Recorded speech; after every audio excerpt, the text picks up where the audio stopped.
discussing now. Joining me shortly will be the BJP MP as well as national spokesperson Aparajita Sarangi, Dr. Anshul Avijit, spokesperson of the Congress Party, Dr. Geeta Bhatt, also academician, Professor Kapil Kumar, who's going to put into perspective the entire debate over this partition. So, thank you so much for joining me. The first point I'm going to actually take across to Anshul. Anshul, we also heard what Bhupesh Baghel, your Chhattisgarh Chief Minister, had to say a short while back, comparing Savarkar with Jinnah. Is that the right thing to say? No, I think what the BJP has done right now is always turn this into some kind of a civilisational battle. So even the, partition horror Remembrance Day is completely loaded with politics. I mean, there is no other reason except political to call this the horrors of partition. Why would they need to do that at a time like this? It's neither respectful nor commemorative. We have often said that the BJP believes in politics, that it does nothing apart from politics. I mean, that sounds absolutely true. The reason for remembering partition is not because you want some sort of catharsis or healing or resolution of anything, but that you want to turn it into a deeply political and a civilizational battle, and a process that has been going on for the last 8 years. For tell me now, what is the purpose of having this kind of Remembrance Day after 7 years? I mean, there has been an incremental increase in your debate about Hindu Muslims, about this presumed enmity which you want to continue and flog year after year by having such kind of debates. Now, I'm not saying that the partition should not be memorialized, but there is a purpose to memorializing partition. If it helps you confront trauma, every decent psychoanalyst will tell you that confronting trauma should put an end to demise of trauma, not to further it more. The purpose of the BJP is to further the trauma, is to further the divide, and therefore to kind of heighten these feelings that have been continuing over a period of time. This is their purpose. This is their motive. Also, why partition was there, the number of reasons why it's a complex debate. I mean, historians have given you a number of reasons. I've spent years in university discussing with my professors the reasons for partition. It's unresolvable. The debates continue. There are a number of ideas that have been floated. There are instrumentalist ideas. There are Orientalist ideas based on religion. There have been psychoanalytical ideas about fraternal enemies and violence that caused it. There have also been ideas about the British and how they needed to cause a Hindu-Muslim divide, in order to administer India better. There have been a number of bargaining chip ideas about how Jinnah used partition as a bargaining chip. We know all these debates, but the purpose of this at the moment is simply a political, deeply divisive purpose, and therefore you have it. I don't think it's catharsis. The BJP does not do anything without it. So they started it. They start the debate. Okay. This is to apportion blame. This is to apportion blame on the Congress Party, and we have to reply, because the entire Hindu-Muslim divide actually was caused by the RSS and their members. How many of them went to jail? So at this point, I really want to get in a BJP voice. Aparajita, most of us have either someone in the family or in touch with someone who actually gone and felt the horrors of partition. It's something which was horrific. It is something which was not about Hindus or Muslims. It was just something which our country went through at that point of time. Today, as we celebrate 75 years of independence, does one even need to talk about the horror as a political tool? Because that's unfortunately what it's also become. And does one really need to attack a former prime minister of a country and put the entire blame on him? A very good evening. Good evening.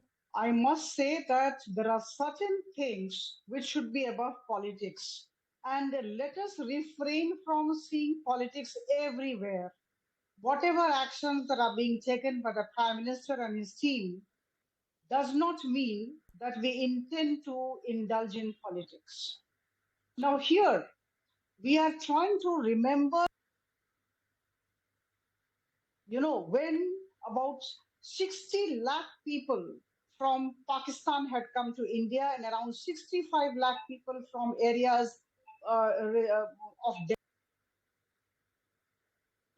and again about 20 lakh people from the current Bangladesh had come to West Bengal, and about 5 to 10 lakh people had been killed. Now the Vibhishika of partition must be brought to the knowledge of those who were born after partition. It is not wrong to know the history. The truth of history must be placed before everybody. And we want a generation which actually understands and appreciates the history. Now, for that matter, if our leaders, if our party, and if our prime minister have been emphasizing on celebrating, or rather, I would not say celebrating, but remembering 14th August as the partition horror day, I think there's nothing wrong in it. The fact remains that the partition could have been avoided. Now, with all emphasis, I would like to say that.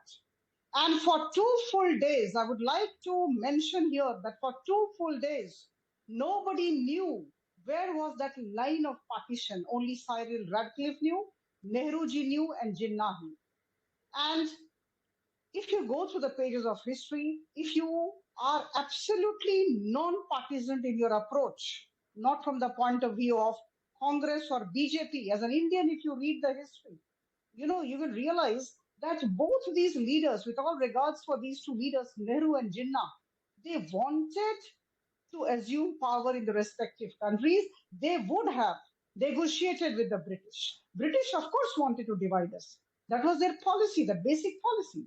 British wanted to divide us, but it was in the hands of Nehru and Jinnah to negotiate with them and go for some other kind of path. Okay. And these two leaders actually, and Cyril Radcliffe, who was the man who actually drew the line of partition.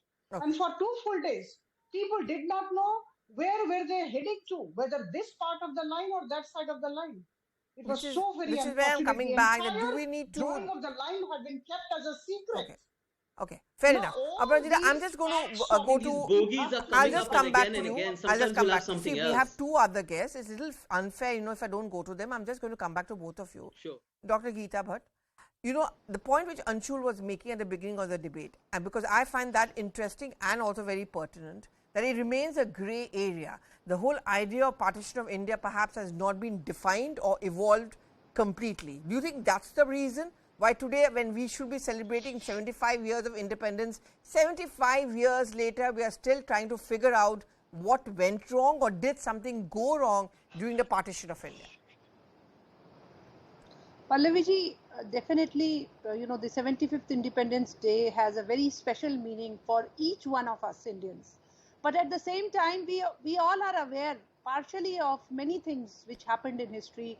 And we do know that this also is a reality, that more than 10 lakh square kilometers of our nation, we lost it just a day before, before independence, when Pakistan was created.